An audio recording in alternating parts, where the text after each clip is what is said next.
El trabajo que voy a presentar a continuación es más como una reflexión de diferentes trabajos que hemos hecho en los últimos 10 años en la sucursal de Medellín, donde nos concentramos en estudiar el tema del empleo en Colombia y temas sociales en general. Y dentro de la agenda de temas sociales le hemos invertido mucho tiempo al tema del crimen, en particular en Medellín.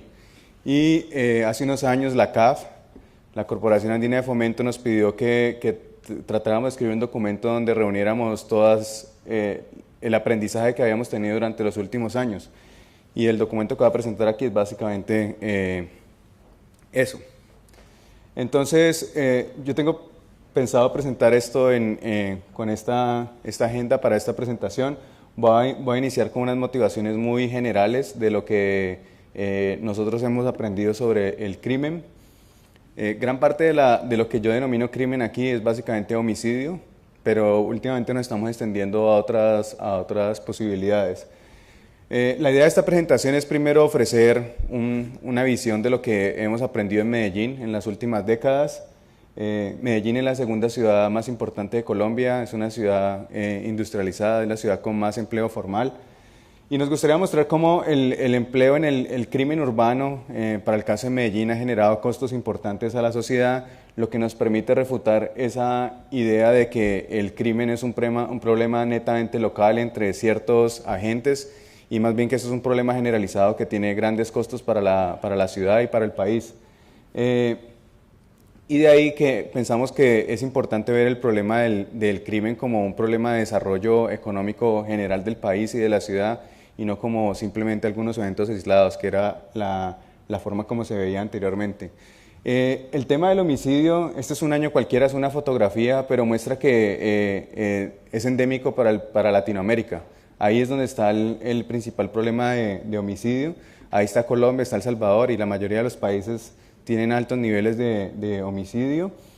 Estas son para 2010 otra fotografía y muestra las 50 ciudades con mayor nivel de tasa de homicidio en el mundo. Las ciudades que están en amarillo son ciudades de Centroamérica. Las que están en medio de las dos ciudades grises, esta es Medellín y esta es Cali, son dos ciudades colombianas, y este es El Salvador. O sea, para el 2010 teníamos niveles muy similares de tasas de homicidio. Pero en general lo que se observa es que Latinoamérica, el problema es muy grave. 72% de las ciudades para esa fotografía eran latinoamericanas, 13 de ellas eran de México, con 4 entre las 10 primeras. Brasil tenía 7 ciudades. Colombia, que es un país mucho más pequeño que México y Brasil, tenía 6 ciudades para ese momento. Entre ellas Medellín y Cali, que son la segunda y tercera ciudad más importante de Colombia en población y en términos económicos. Y en Centroamérica había 5 ciudades, incluyendo El Salvador.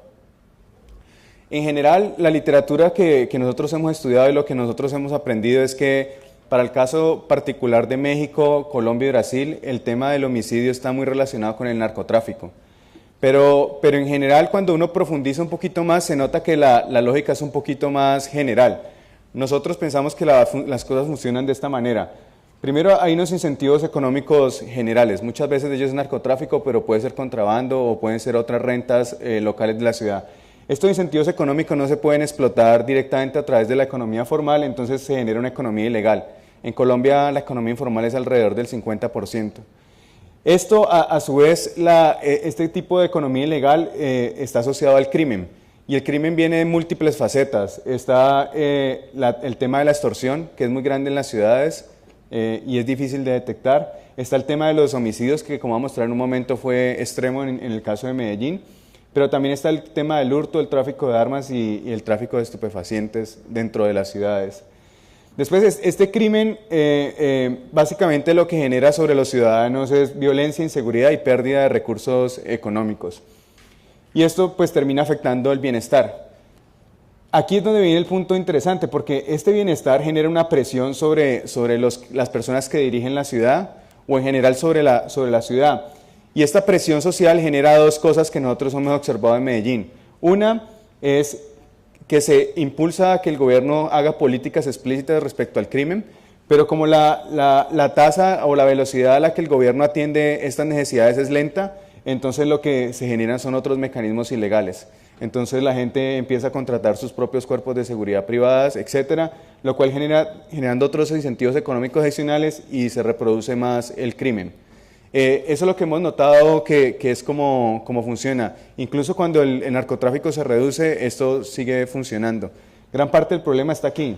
La respuesta de las políticas públicas es muy lenta, entonces la gente recurre a estos mecanismos que genera alimentando el crimen. A continuación voy a hablar de algunos hechos estilizados en Colombia. Colombia antes de la década de los 40 era un país relativamente tranquilo. La tasa de homicidio era de 10 homicidios por cada 100.000 habitantes, lo cual era relativamente bajo. Después los homicidios pasaron a casi 50 en la década de los 40, pero las razones no fueron el narcotráfico o en general rentas ilegales, fue un problema más de institucionalidad débil y problemas de partidos políticos. No logramos solucionar nuestros problemas, diferencias políticas, entonces nos fuimos a las armas y por una década nos estuvimos matando y ahí fue el primer incremento en las tasas de homicidio. Y al final de esta época, una vez se tranquilizaron las cosas, en la década de los 70 teníamos una tasa de homicidio entre 20 y 30, que es la que los científicos sociales en Colombia consideran como la línea de base para entender el fenómeno del crimen. Después, en finales de la década de los 80 y década de los 90, se dio lo que nosotros denominamos la guerra contra el narcotráfico. Esta guerra del narcotráfico, como vamos a mostrar más adelante, generó unos costos gigantescos en la sociedad. Y aquí lo que voy a hacer es como describir algunos eventos que un poquito tratan de dramatizar lo que pasó en Colombia y en Medellín durante este periodo. En 1984, el Estado colombiano decidió enfrentar el crimen directamente y esto implicó grandes costos. En 1984 asesinaron al ministro de Justicia, Rodrigo Lara Bonilla. Esto hay evidencia de que fue perpetuado por Pablo Escobar y su grupo. Hoy en día el hijo de Rodrigo Lara Bonilla está otra vez en la arena política, pero ya esperemos que pueda seguir adelante con ideas y no tenga este mismo tipo de problemas. En 1985 fue la toma del Palacio de Justicia por parte del M-19, que es un grupo guerrillero colombiano que ya se desmovilizó. Era un grupo principalmente urbano y hay evidencia de que esa toma fue financiada por Pablo Escobar y un grupo que se llamaba Los Extraditables. En 1988 asesinaron al Procurador General de la Nación, Carlos Mauro Hoyos, también parece ser que fue Pablo Escobar. Y en 1989 se asesinó al candidato Luis Carlos Galán, que era un candidato liberal que proponía un cambio radical en Colombia, sin embargo fue asesinado. Hoy sus hijos están en la arena política tratando de continuar las ideas de su papá. En 1989 fue un hecho bastante dramático porque Pablo Escobar, parece ser, decidió poner una bomba en un avión comercial, el cual estalló y pues una gran cantidad de gente perdió la vida. En 1991 Pablo Escobar decidió poner una bomba en la Plaza de Toros La Macarena. Tengo un amigo que estaba ahí, sufrió los efectos, sobrevivió, pero tiene efectos en su cuerpo de lo que pasó ese día. Y en 1993, digamos que fue el punto de inflexión de esta guerra con el narcotráfico cuando asesinaron a Pablo Escobar. Ahora lo que voy a hacer es mostrar cómo todos estos eventos se reflejan con respecto a la tasa de desempleo. Pero en general hubo una gran pérdida de vidas durante esta época y se ve en la tasa de homicidio general de Colombia en el periodo 1946-2010. Este periodo que está aquí es la guerra del narcotráfico y los eventos que acabo de mencionar son diferentes eventos que ocurrieron durante esta etapa. Aquí al final muere Pablo Escobar y de ahí en adelante hay una caída en la tasa de homicidio, pero aquí más adelante les voy a mostrar que en el caso de Medellín hay una inflexión adicional. Este es en general Colombia. Hoy en día Colombia tiene la tasa más baja de homicidios en los últimos 34 años, es alrededor de 28 homicidios por 100.000 habitantes. Hay otros dos factores adicionales que se juntan a la guerra del narcotráfico y sucedieron un poquito más adelante. La guerra del narcotráfico fue principalmente finales de los 80, inicios de los 90. Pero en la década de los 90 y en los 2000 sucedió dos eventos adicionales. Primero, las guerrillas colombianas tuvieron un crecimiento significativo, las FARC principalmente, pero paralelamente aparecieron otros grupos que le denominamos en Colombia paramilitares. Son grupos al margen de la ley y también tuvieron un crecimiento significativo tanto en el área rural como en el área urbana. Y adicional a eso, en el año 2000, entre 1998 y 2002, el expresidente Andrés Pastrana, dentro de un proceso de paz con la guerrilla de las FARC, decidió despejar un área de 42.000 kilómetros cuadrados que le llamamos nosotros la zona de distensión. Esto es básicamente casi 2 veces El Salvador, o sea, es un área gigantesca en el centro del país. Y eso permitió que estos grupos, al contrario a lo que se buscaba con esta iniciativa, que era desmovilizar a los guerrilleros, generó el efecto contrario, los fortaleció y la producción de coca se incrementó significativamente y paralela a eso se incrementaron los homicidios. Esta gráfica simplemente muestra el área cultivada de coca, los hombres de las FARC y los hombres de grupos de autodefensas o paramilitares. Durante este periodo, dentro de la zona de distensión, lo que observamos nosotros es que hubo un incremento significativo de estos grupos armados y esto tiene una correlación importante con la tasa de homicidio. En particular, cuando el área de coca empezó a reducir significativamente, la tasa de homicidios en Colombia empezó a reducirse a la par. Entonces, en general, parece que el narcotráfico y los grupos armados explican, o pensamos nosotros que explica gran parte del problema de homicidios en Colombia. No obstante, la historia para Medellín tiene también sus particularidades y es mucho más grave que la fotografía de Colombia. Aquí en esta gráfica comparamos la tasa de homicidio de Medellín, Cali, Bogotá la capital de Colombia y la tasa general de Colombia. El caso de Medellín era tan terrible en la década de los 90 que hay que graficarlo en un eje especial. Este es el eje para Medellín y este es el eje para Cali y Bogotá. En este año, en 1991, Medellín alcanzó su máximo histórico, que fueron 381 homicidios por 100.000 habitantes. Yo no sé si ustedes tienen idea de las cifras de homicidio en el mundo, pero eso es una cosa extrema. De ahí en adelante, después de la muerte de Pablo Escobar, la tasa de homicidio en Medellín cayó significativamente. Pero durante el periodo de la zona de distensión del gobierno Pastrana, nuevamente se dio un incremento de la tasa de homicidio. Aquí más adelante voy a explicar algunas políticas que hubo que hicieron que esto bajara dramáticamente. Sin embargo, y más adelante lo repito, estas políticas no fueron sostenibles y la tasa de homicidio volvió a subir. No se ve en este gráfico, pero a 2014 la tasa de homicidio en Medellín es 27 homicidios por 100.000 habitantes, lo cual es un mínimo histórico para la ciudad de Medellín. En este gráfico básicamente nos concentramos solo en Medellín y tratamos de mostrar, esto es lo que mostraba al inicio, la guerra contra el narcotráfico.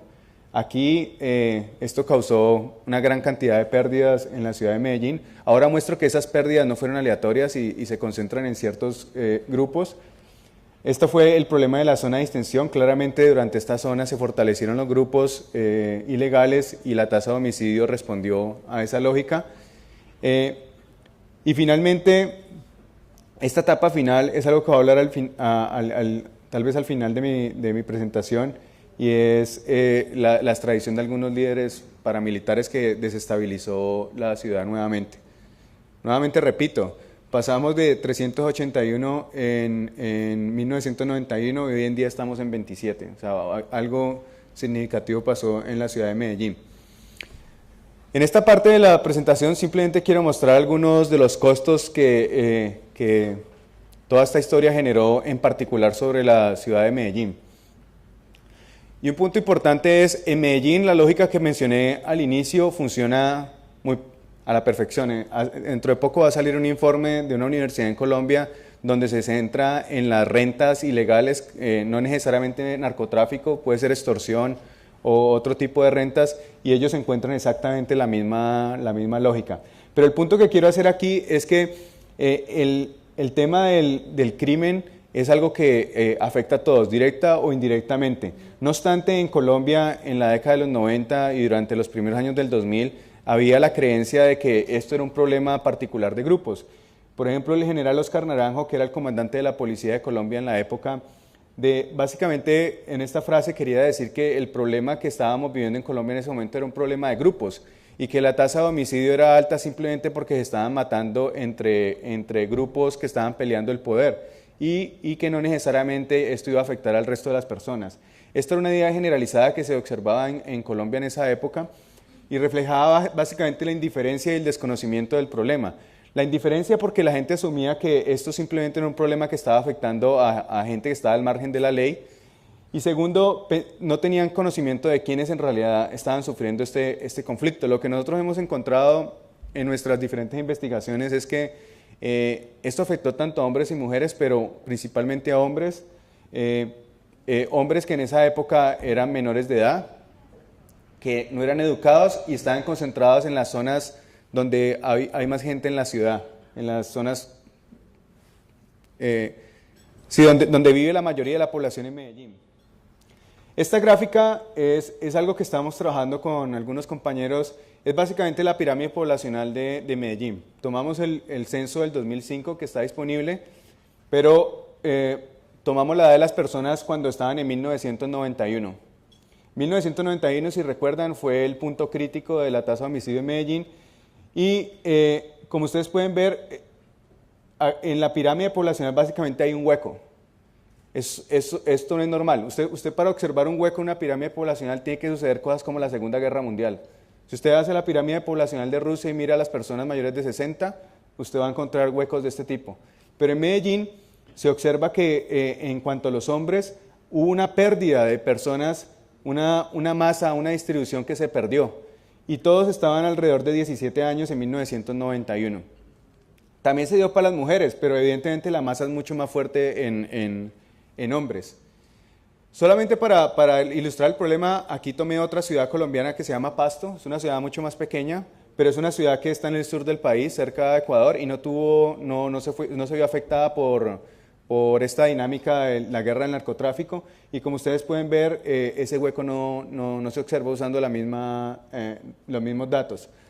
También hemos encontrado que la mayoría, tanto el que comete el homicidio como el que se ha afectado por el homicidio, son personas que están en los mismos rangos de edad.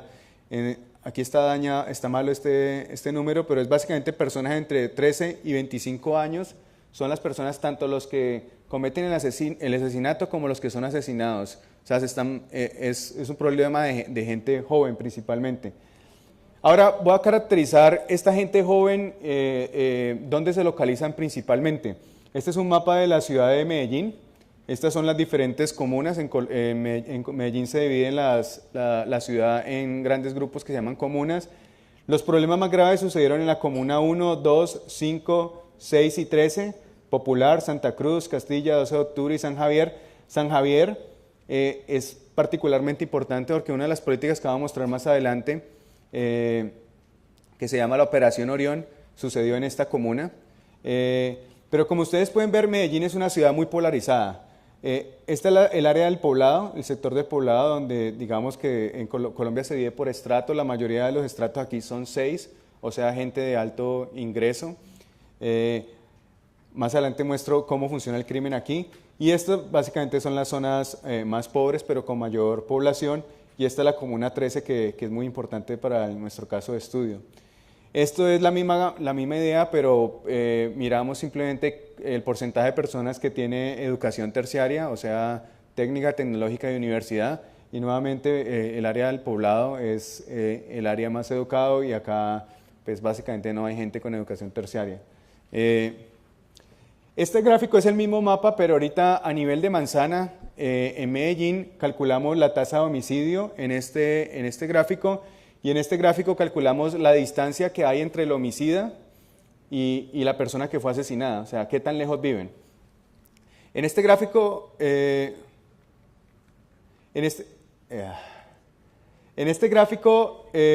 miramos simplemente la tasa de homicidio súper desagregada espacialmente. En esta zona de acá, que es el centro de la ciudad, el homicidio es muy alto, pero en parte es un problema demográfico. El denominador es también muy pequeño, y entonces cualquier asesinato hace que se vea muy grande. En cambio acá el denominador es gigantesco y entonces la tasa de homicidio pareciera que es baja, pero en realidad la mayoría de los asesinatos ocurren aquí y aquí. En esta zona hay también mucha población, pero es tan grande el nivel de asesinato que alcanza a verse oscuro. Nuevamente, la zona del Poblado, pues nadie es asesinado, o al menos muy poquitos.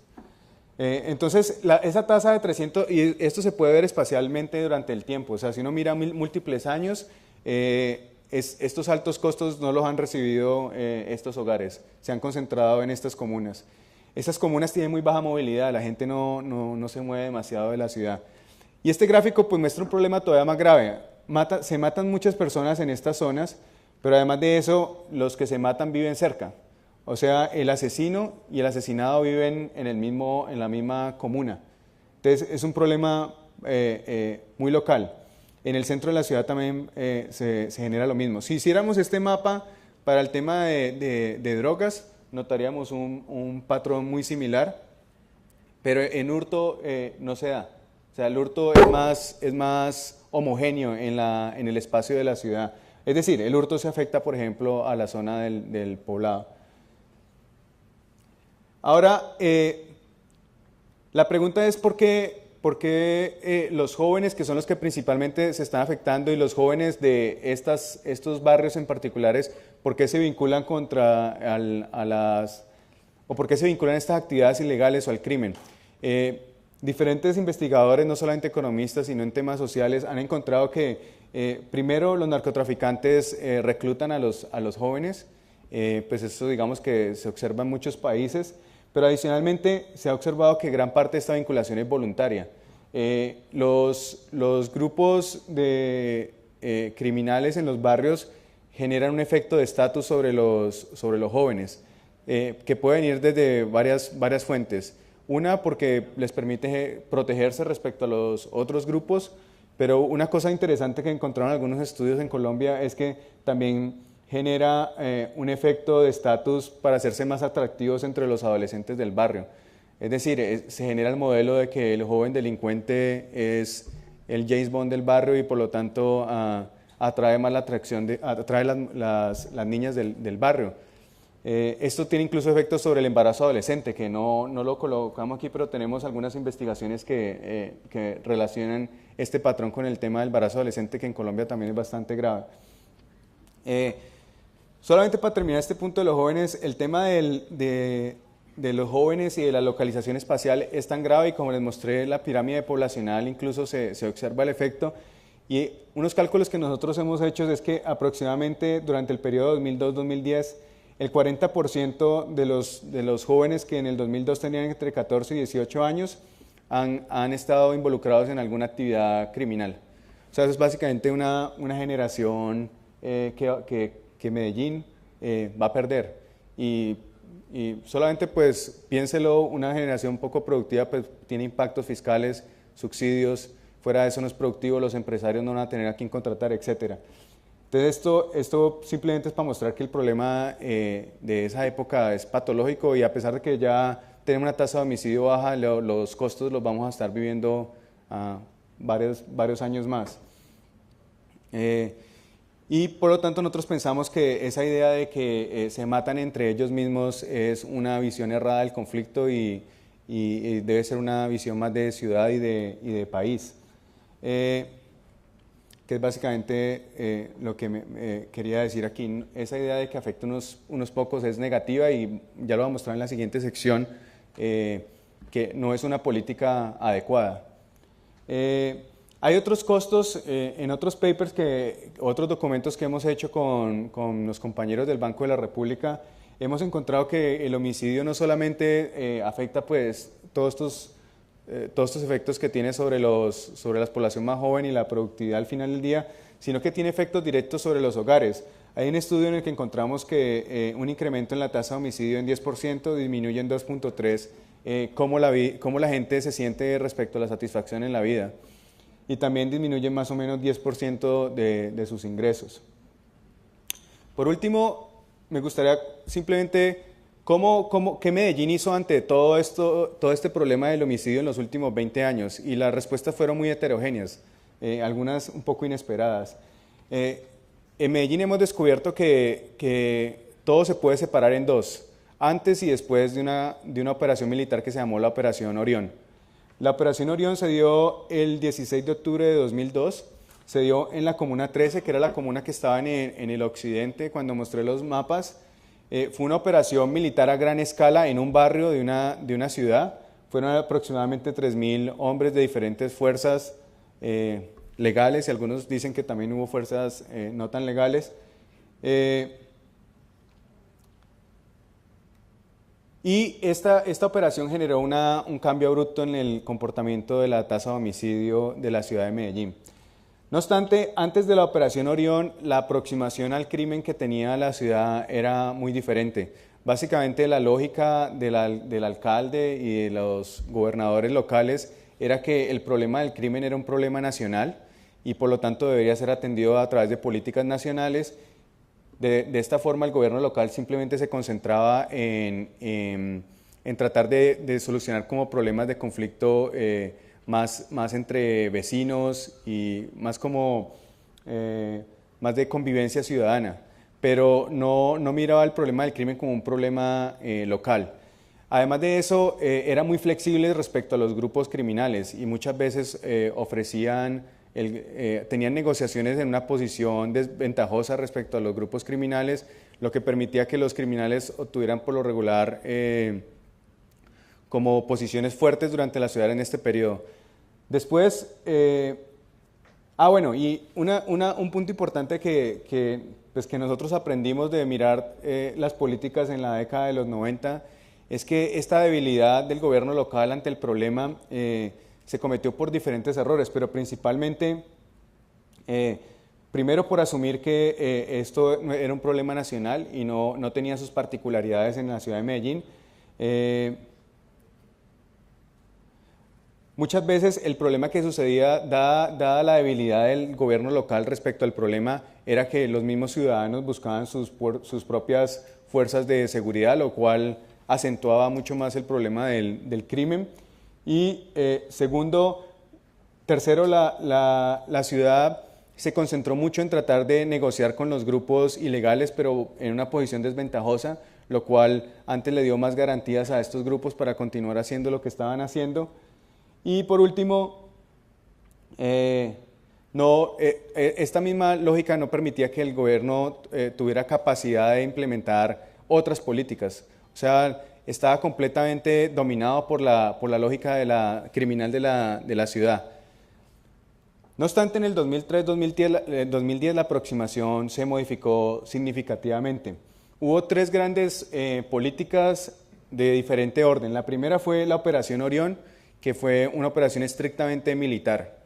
La segunda fue una negociación nacional con las Autodefensas Unidas de Colombia, que es el grupo paramilitar más grande de la época. Fue una negociación a nivel nacional, pero que tuvo un gran componente local, asociada principalmente a la desmovilización del bloque Cacique Nutibara, que era el bloque paramilitar más fuerte de la ciudad después de Pablo Escobar. Después de la desaparición de Pablo Escobar, digamos que este fue el grupo que tomó la bandera del crimen en la ciudad. Entonces, hubo tres políticas. Esta fue una primera intervención de fuerza y estas dos fueron más de procesos de negociación, con un gran componente social, esta última. Ahora muestro más o menos. El problema para nosotros los economistas, que nos gusta identificar efectos o impactos, efectos causales, es que estas tres cosas sucedieron casi simultáneamente. Y el efecto global pues se ve claro, casi una disminución del 80% en el homicidio. Pero en general los documentos que tratan de examinar el efecto de estas tres políticas pues es en general difícil. Entonces los resultados que voy a mostrar pues son muy generales, con algunos supuestos muy fuertes, pero aún así pueden dar una evidencia de lo que pasó en Medellín. La Operación Orión se dio justo después de que Álvaro Uribe subió a la presidencia en el 2002. Casi que su primer mandato fue retomar la Comuna 13, como se le denominaba.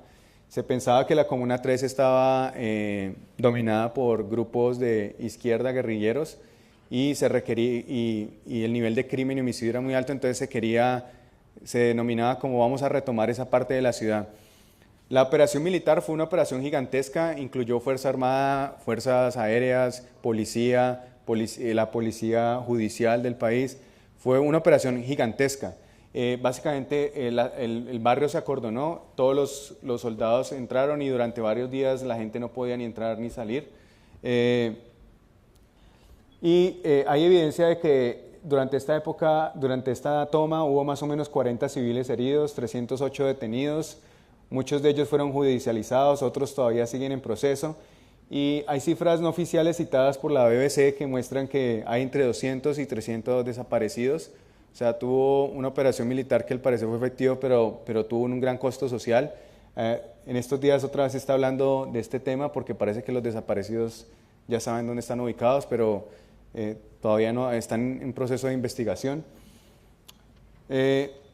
También durante esta época se dio la negociación con las autodefensas, las cuales manifestaron su cese al fuego. También fue una política del gobierno de Álvaro Uribe. Y en particular la alcaldía de Medellín decidió tomar las riendas de la desmovilización en la ciudad, donde el problema era mucho más grave, e inició su propio proceso de negociación con el bloque cacique Nutibara, donde más o menos se desmovilizaron 868 personas el 25 de noviembre del 2003. O sea, eso casi era un batallón del ejército bastante grande que operaba en la ciudad y de repente se desmovilizó. Pero del total de 30.000 desmovilizados durante el periodo 2002-2005 de grupos paramilitares, el 16.6% estaba en Medellín. Entonces, todas estas cosas ocurrieron casi que en el mismo periodo y es difícil identificar los efectos. Pero lo que nosotros... una parte que olvidé mencionar es que la desmovilización del bloque cacique Nutibara en Medellín estuvo acompañado de un programa social implementado por la alcaldía de Medellín, en la cual le ofrecía a los desmovilizados preparación técnica, tecnológica, en educación primaria y secundaria a los que no tuvieran, además de preparación para el trabajo. Y hay evidencia de que esto fue un incentivo importante para que estas personas se desmovilizaran. Al menos el 35% de esos 865 afirman que lo que los llevó a desmovilizarse fue los beneficios que ofrecía este programa de la Alcaldía de Medellín que se llama Programa de Paz y Reconciliación.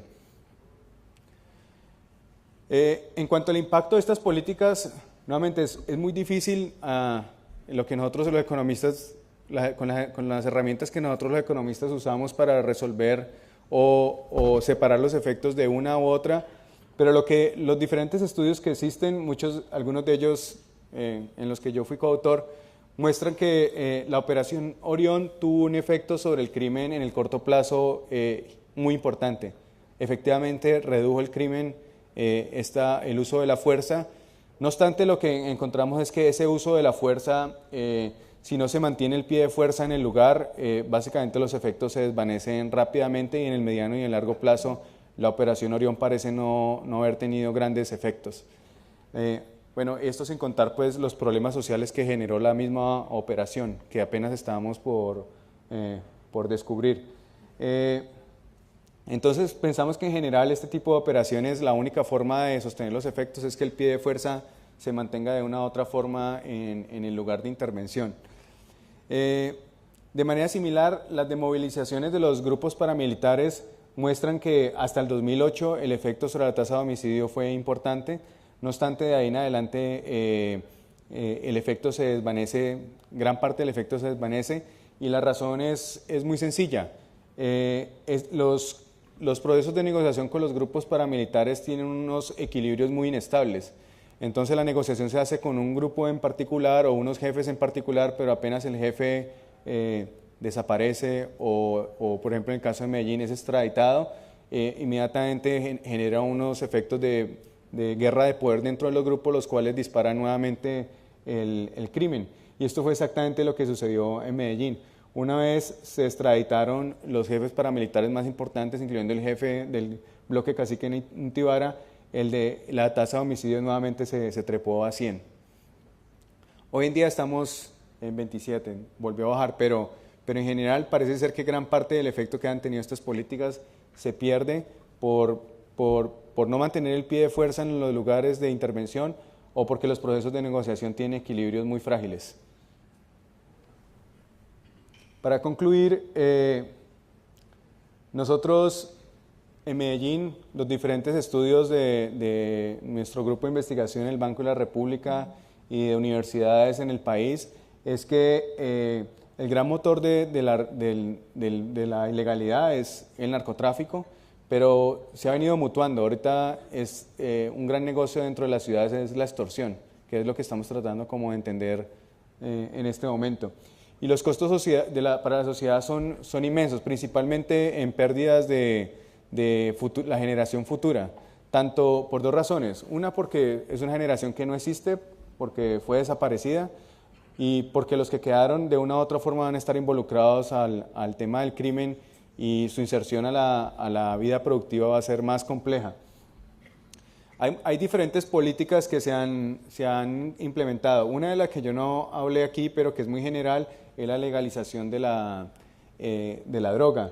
Esto fue una política que generaron la Comisión Global de Políticas de Drogas, que estaba compuesta por expresidentes de Colombia, México y Brasil. Nosotros pensamos que es una posible solución, no obstante vemos dos inconvenientes, y una es que esa legalización solo puede ocurrir a través de una coordinación de diferentes países de mínimo Latinoamérica, y la economía política de eso es muy compleja. Y segundo, es que para lo que observamos en Colombia es que nada garantiza que una vez que se legalice la droga, el monopolio de los narcotraficantes deje de ser de ellos. En otros sectores en Colombia, por ejemplo la minería, se observa que a pesar de que en cierto grado es legal, está concentrada muchas veces en grupos ilegales, a pesar de que no es estrictamente una actividad criminal. Entonces pensamos que la legalización por sí sola no va a generar la transformación que requiere en particular Colombia. Lo otro, las políticas que observamos en Medellín, primero pensamos que es un error lo que hizo el gobierno local de Medellín durante la década de los 90, de asumir que el problema era un problema global de Colombia y no era un problema local, cuando gran parte de la enfermedad que teníamos nosotros estaba en el corazón de Medellín, y perdimos básicamente 1 o 2 décadas sin enfrentar este problema, simplemente por asumir cosas incorrectas. Y las políticas que se implementaron, a pesar de que se muestra que tienen efectos, gran parte de los efectos desaparecen. Si una vez se hace la intervención, no se hace un follow-up, no se continúa la intervención, así sea a otro nivel. Nuevamente, esto sin descontar el efecto social que tuvo la intervención militar en Medellín, el cual estamos por entender. Y segundo, la negociación directa con grupos ilegales parece que es un instrumento que puede servir, pero hay que buscar mecanismos para que el equilibrio no sea débil. En el caso particular de Medellín, pareciera que el equilibrio depende mucho de con quién se negocia. Y una vez el negociador desaparece por alguna razón, el equilibrio se rompe y volvemos a sendas de crimen. Es decir, hoy en día tenemos un nivel de crimen en Medellín relativamente bajo, pero es posible que el equilibrio que tiene la ciudad se rompa y nuevamente la tasa de homicidio se dispare. Este tema es muy importante, por ejemplo, Colombia ahora que está en el proceso de paz con las FARC, de buscar mecanismos de que una vez la negociación se desarrolle, que ésta sea estable, que sea un equilibrio estable y no dependa solamente de los negociadores. Finalmente, simplemente aquí no voy a mostrar nada relativamente nuevo, simplemente quiero decir que en el caso de Medellín, a pesar de que el crimen medido en homicidios es relativamente bajo hoy en día, el crimen en realidad es muy heterogéneo y tiene múltiples caras. Estas gráficas simplemente son para el día de hoy, pues la data que tenemos de la Policía Nacional a 2014. Estas son todas las ciudades más importantes de Colombia, y las barras son la tasa de homicidio, mientras que la línea es las cifras de lesiones personales.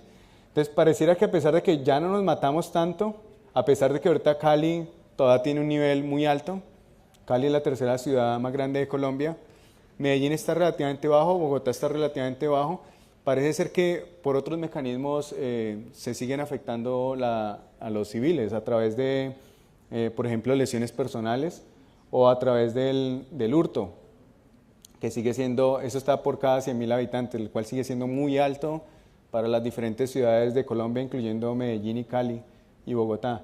Lo mismo, esta es la cocaína incautada en las ciudades.